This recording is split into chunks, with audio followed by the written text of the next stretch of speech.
तो आज का सवाल बहुत ही बुनियादी है लेकिन दिलचस्प भी।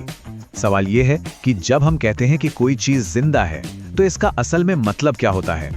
अच्छा, एक सवाल से शुरू करते हैं जो सुनने में तो बड़ा सीधा साधा लगता है। हम सब जानते हैं कि पहाड़ भी समय के साथ बढ़ते हैं और जाहिर है हम इंसान भी बढ़ते हैं।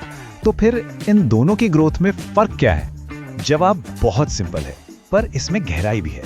देखिए, फर्क बस इतना सा है कि एक जीवित प्राणी अंदर से बढ़ता है, जबकि एक बेजान चीज पर बाहर से चीजें जमा होती जाती हैं, और यहीं से जीवित और निर्जीव के बीच पहली दीवार खड़ी हो जाती है।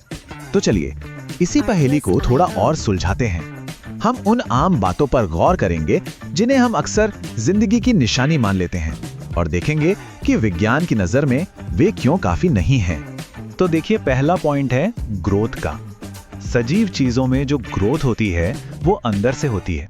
इसे साइंस की भाषा में इनटू सबसेप्शन कहते हैं। मतलब कोशिकाएं अंदर ही अंदर बढ़ती हैं जिससे शरीर बड़ा होता है।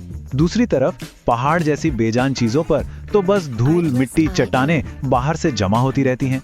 इसे एक्रीशन कहते हैं। तो अब यह साफ है कि सिर्फ बढ़ना किसी को जिंदा साबित नहीं कर सकता। अच्छा, अब दूसरी आम बात पर आते हैं, रिप्रोडक्शन यानी प्रजनन। हम यही मानते हैं कि हर जिंदा चीज बच्चे पैदा करती है, लेकिन क्या यह बात 100% सच है? कुछ ऐसे उदाहरण हैं जो इस नियम पर सवाल उठाते हैं। सोचिए जरा एक खच्चर के बारे में। वो जिंदा तो है लेकिन बच्चे पैदा नहीं कर सकता। और सिर्फ वही क्यों? मधुमक्खी के छत्ते में सिर्फ रानी मक्खी प्रजनन करती है, बाकी हजारों वर्कर मधुमक्खियां नहीं करती। यहां तक कि ऐसे कई इंसान भी हैं जो किसी वजह से माता पिता नहीं बन पाते। ये सभी जिंदा हैं लेकिन प्रजनन नहीं कर रहे। तो मतलब साफ है, रिप्रोडक्शन जिंदा होने का एक जरूरी गुण तो है, पर अकेली यही एक पहचान नहीं है। तो सवाल ये उठता है कि अगर ग्रोथ और रिप्रोडक्शन पक्के सबूत नहीं है तो फिर क्या है?